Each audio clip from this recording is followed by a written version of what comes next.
vais vous raconter une histoire d'actualité que vous pouvez réutiliser pour l'évangélisation. C'est une belle analogie. Récemment, je suis allé voir mon père dans une très jolie ville du Var, au bord de mer, et mon père vit dans un bel immeuble. Et il m'a raconté que les voisins de palier qui font du Airbnb, ont reçu une bande de sauvages qui ont absolument tout saccagé. Ils ont sali les murs, ils ont cassé plein de choses, y compris les stores, et ils sont partis évidemment sans payer. Et ce que vous devez comprendre, c'est que c'est comme ça que tous les êtres humains se comportent à l'égard de Dieu. Nous sommes là pour peu de temps, d'accord? Face à l'éternité, notre séjour sur Terre est comme un séjour Airbnb. Et donc, on est sur cette Terre et nous sommes tous des rebelles. On fait un peu ce qu'on veut, hein. On salit que ce soit notre corps, que ce soit nos relations, que ce soit la nature magnifique qui est autour de nous.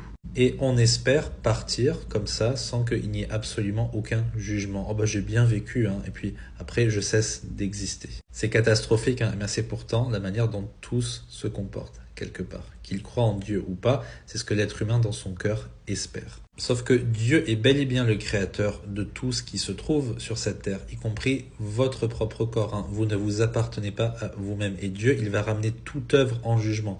S'il manque beaucoup de justice sur la terre, la justice divine va forcément s'appliquer. Et beaucoup vont se retrouver sans avocat, sans sauveur. Parce qu'il y a une condamnation, une colère à venir. Malheureusement, beaucoup la négligent, beaucoup rigolent de ça. Mais rira bien qui rira le dernier au jour du jugement. Beaucoup auront été sages et auront compris qu'ils doivent croire en ce que Jésus a déjà accompli pour eux à la croix quand il a pris leur condamnation à leur place. Mais beaucoup, du coup, vont rejeter ça et qu'est-ce qui va se passer?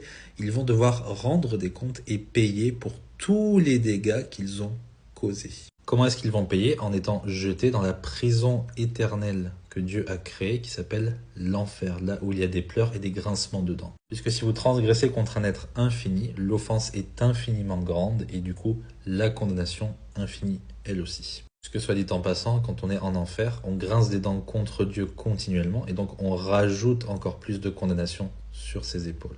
Voilà, vous pouvez saupoudrer ça de versets bibliques et maintenant vous avez une belle analogie qui est assez parlante. J'espère que c'est clair. Que Dieu vous bénisse.